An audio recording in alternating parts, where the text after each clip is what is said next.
چنانچہ ہم اپنے بچپن میں اپنے محلے میں ایک بوڑھی عورت کو دیکھا کرتے تھے. وہ پاگل تھی. بچے اس کو تنگ کرتے تھے, کنکر مارتے تھے. تو مجھے میری امی کہتی تھی, بیٹا اس کو کبھی نہ تنگ کرنا, کبھی کنکر نہ مارنا. تو میں ہمیشہ کھڑے ہو کے, چھوٹا بچہ تھا, اس کو دیکھا کرتا تھا کہ یہ کیوں ایسے پاگل سی ہے, دیوانی سی ہے. جب بڑے ہوئے تو پھر والدہ نے اس کا قصہ سنایا. کہنے لگی کہ یہ ہمارے محلے کی ایک اچھے گھرانے کی خاتون تھی, جوان العمر تھی. اللہ نے اس کو بیٹا دیا. بیٹا بھی بڑا خوبصورت, گھر کے کام میں لگی ہوئی تھی. اب بچہ اپنی ماں سے بہت اٹیچڈ تھا. کچھ بچے ہوتے ہیں نا, گود کا چسکا ہوتا ہے کہ ہر وقت ماں ہی گود میں اٹھائے رکھے. وہ بھی اسی قسم کا بچہ تھا. اس عورت نے کوئی کام سمیٹنا تھا تو یہ اس بچے کو فیڈر دے کے لٹا کر گئی کہ تم اب جو ہے نا لیٹ جانا, اب باہر مت آنا, مجھے کام سمیٹنا ہے. اور بچہ فیڈر پہ کے پھر باہر. وہ تو معصوم بچہ تھا, چھوٹا تھا. تو ماں اس کو پھر لے کے آئی اور کہا کہ تم مجھے بہت تنگ کر رہے ہو, اب بالکل میرے پیچھے مت آنا. بچہ پھر آ گیا.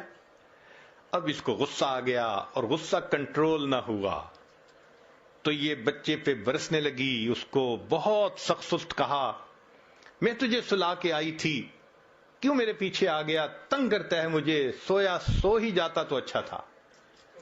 جب اس نے یہ الفاظ کہہ دیے نا کہ تو سویا سو ہی جاتا تو اچھا تھا, اللہ کی پکڑ آ گئی. مگر اللہ نے اس وقت اس کے بیٹے کو موت نہیں دی. دعا قبول کر لی کہ یہ بد دعا تمہاری زبان سے نکلی نا بیٹے کے بارے میں, غصے میں آ کے, اس کو تو ہم قبول کر لیتے ہیں, ابھی اس کو موت نہیں دیتے. اب وہ بچہ بڑا ہوا, لکھا پڑھا, وہ اسکول کا سب سے انٹیلیجنٹ بچہ, وہ کالج میں اسکالرشپ پانے والا بچہ. جب وہ فائنل ماسٹر ڈگری کر کے آیا تو اس نے بزنس شروع کیا. اتنا اچھا بزنس چلا اس کا کہ پورے شہر کے لوگ اس بچے کی مثالیں دیتے تھے کہ دیکھو اتنے اچھے اخلاق والا, تحمل مزاجی والا, خوش مزاج, اچھے بچہ, اتنا اچھا اس کا بزنس ہے. لوگ اس کی شکل دیکھتے تھے, تمنا کرتے تھے کہ میری بیٹی کا رشتہ اس سے ہو جائے, بہن کا رشتہ اس سے ہو جائے. وہ ایسا نوجوان بچہ تھا. لوگ اپنے بیٹوں کو مثالیں دیتے تھے, بیٹا ایسا بننا. لو جی, بالکل جب جوانی کا وقت تھا, اب ماں نے اس کے لیے اپنے ہی رشتہ داروں میں کوئی بہت خوبصورت بچی حور پری ڈھونڈی. پھر اس کے لیے بڑی تیاریاں, پیسے کی کمی نہیں تھی. جب سب چیزوں کی تیاری ہو گئی اور شادی میں ابھی صرف 3 دن تھے, اللہ کی شان کہ بچہ اپنے ہی گھر میں چل رہا تھا, فرش دھویا تھا اور ابھی گیلا تھا, پاؤں جو پھسلا, یہ نوجوان سر کے بل گرا اور اس کی موت آ گئی. اللہ نے پھل کو پکنے دیا. جب پھل پک کے تیار ہو گیا تب اللہ نے پھل کاٹا. اب تجھے سمجھ لگے گی کہ تو نے میری کس نعمت کی ناقدری کی تھی. ماں کے ذہن پہ اتنا صدمہ اس کی موت کا ہوا کہ وہ ذہنی توازن کھو بیٹھی. وہ گلیوں کے اندر بس تن کے چنا کرتی تھی. تو کبھی نقد سزا ملتی ہے, نکیر, اور کبھی اس میں تاخیر ہو جاتی ہے. آج بہنیں چھوٹی چھوٹی بات پہ بھائیوں کو بد دعائیں دے دیتی ہیں اور پھر بڑے ہو کے انہی کے لیے پھر بیٹھی رو رہی ہوتی ہیں, حضرت میرے بھائی کے لیے دعا کریں وہ نیک بن جائے, میرے بھائی کے لیے دعا کریں اس کی شادی کی زندگی میں مشکلات ہیں. بھائی کیوں بد دعا دی تھی؟ تو گناہوں کی سزا کی دوسری قسم تاخیر کہلاتی ہے.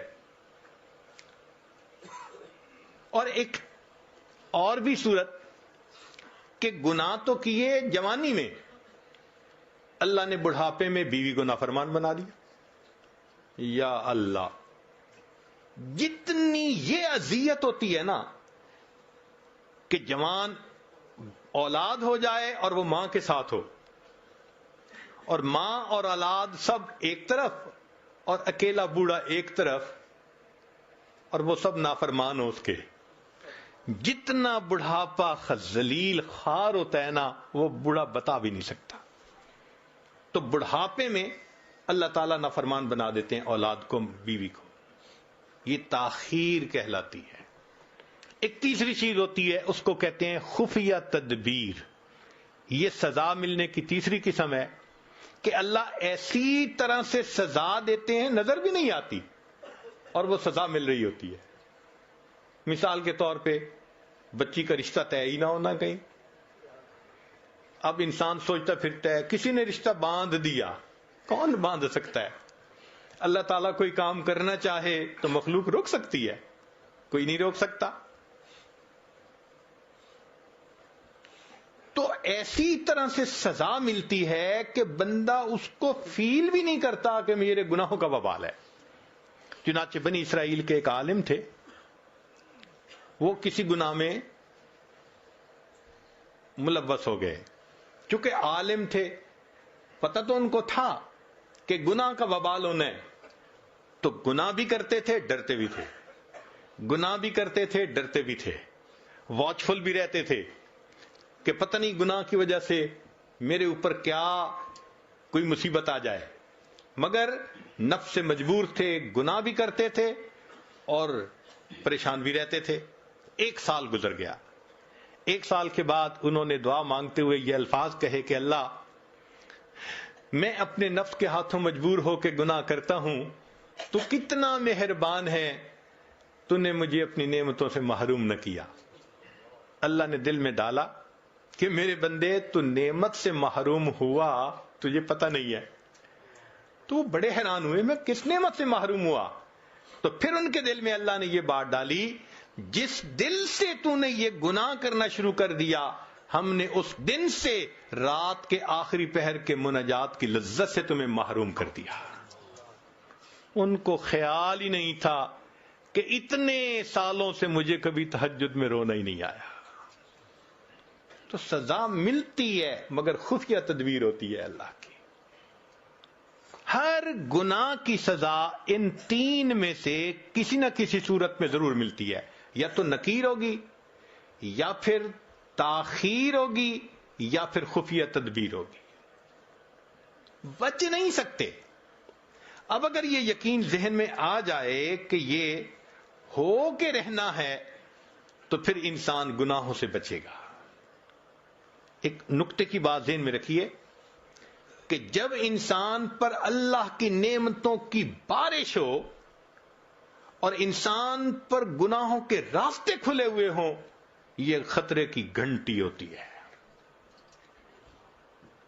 جب اللہ کی نعمتوں کی بہتات ہو اور انسان کے لیے گناہ کے راستے بھی کھل جائیں، یہ خطرے کی گھنٹی ہوتی. اس کا مطلب یہ ہے کہ ڈھیل دی جا رہی ہے تاکہ فلما نسوا ما ذکروا به فتحنا علیہم ابواب کل شیء. اللہ فرماتے ہیں بنی اسرائیل جب وہ بھول گئے جو ان کو نصیحت کی گئی تھی، ہم نے ہر چیز کے دروازے کھول دیے، حتیٰ کہ وہ اچھی طرح غافل ہو گئے. پھر کیا ہوا؟ اخذناہم بغتۃ، ہم نے اچانک ان کو اپنی پکڑ میں لے لیا.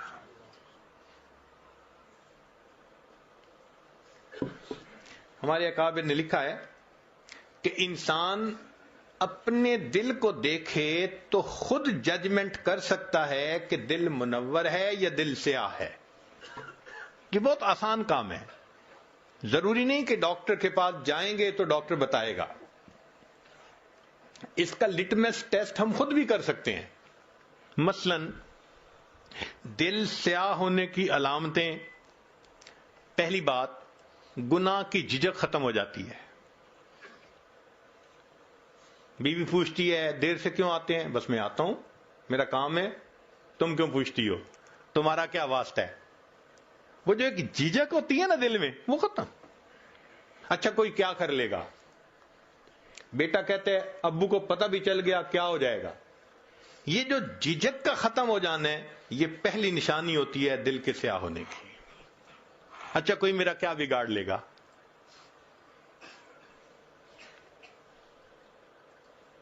پہلے سکرین پہ کوئی ایسی شکل دیکھنے کے ڈرتا تھا، اور اب فیس بک کے اوپر تعلقات بنائے ہوئے ہیں اور ڈر بھی نہیں ہے کسی کا، اکاؤنٹ بھی کھولا ہوا ہے. تو جھجک کا ختم ہو جانا یہ پہلی نشانی ہے کہ انسان کا دل سیاہ ہو چکا. دوسری بات، نیکی کا بوجھل محسوس ہونا. نماز کو دل نہیں کرتا، مسجد آنے کو دل نہیں کرتا، نیک لوگوں سے ملنے کو دل نہیں کرتا، کسی بیان میں آنے کو دل نہیں کرتا، اللہ کے راستے میں نکلنے کو دل نہیں کرتا، تلاوت کو دل نہیں کرتا. یہ نیکی کا بوجھل محسوس ہونا، یہ گناہ دل کے سیاہ ہونے کی دوسری علامت ہوتی ہے. اور تیسری بات کہ اگر کوئی سمجھائے تو سمجھانے والا بڑا برا لگتا ہے. میں اسے سمجھوں ہوں دشمن جو مجھے سمجھائے ہے. کہتے مجھے سمجھاتے کیوں ہیں؟ ماں باپ کیوں سمجھاتے ہیں؟ خاوند کہتے ہیں بیوی کیوں مجھے ہر وقت یہ باتیں کرتی رہتی ہے؟ بیوی کہتی ہے خاوند مجھے کیوں سمجھاتا ہے؟ بھئی جو سمجھا رہا ہے وہ تو خیر خواہ ہے، مگر دل جب سیاہ ہوتا ہے تو خیر خواہ بدخواہ نظر آ رہا ہوتا ہے. تو یہ 3 علامات ہیں دل کے سیاہ ہونے کی، اور 3 ہی علامات ہیں دل کے منور ہونے کی. پہلی علامت چہرے پہ نور ہونا. جو نیکی کرے گا اللہ تعالیٰ اس کی نیکی کا نور اس کے چہرے پہ سجا دیں گے. چہرے کو دیکھ کے سکون ہوتا ہے، چہرے کو دیکھ کے اللہ یاد آتا ہے. یہ اللہ والوں کے چہرے اس بات کی علامت ہوتے ہیں. فرمایا میرے بندے جتنا چاہے چھپ کر میری عبادت کر، میں تیری عبادت کے نور کو تیرے چہرے پہ سجا دوں گا. یہ اللہ نے میک اپ کر دیا ہوتا ہے ان کا. آپ کبھی کمپیئر کریں نا اللہ والوں کے چہروں کو اور دوسری طرف جو سٹار کہلاتے ہیں، ادھر ادھر سکرینوں پہ تماشے کرتے ہیں، ناچتے پھرتے ہیں، ان کے چہرے پہ دیکھیں کہ کتنی ظلمت ہوتی ہے، اور ان اللہ والوں کے چہروں کے سکون کو بھی ذرا دیکھا کریں، فرق واضح نظر آتا ہے. چہرے پہ نور ہونا، اور دوسری بات ان کے دل میں سرور ہوتا ہے. جو حالات بھی ہوں، پریشانی کے ہیں، مشکل کے ہیں، دل پرسکون ہوتا ہے، دل میں سرور ہوتا ہے. جائیے کس واسطے اے درد میں خانے کے بیچ، جائیے کس واسطے اے درد میں خانے کے بیچ، کچھ عجب مستی ہے اپنے دل کے پیمانے کے بیچ. دل میں ایک مستی ہوتی ہے، دل میں ایک لذت ہوتی ہے، سکون ہوتا ہے دل میں. تو چہرے پہ نور ہونا، دل میں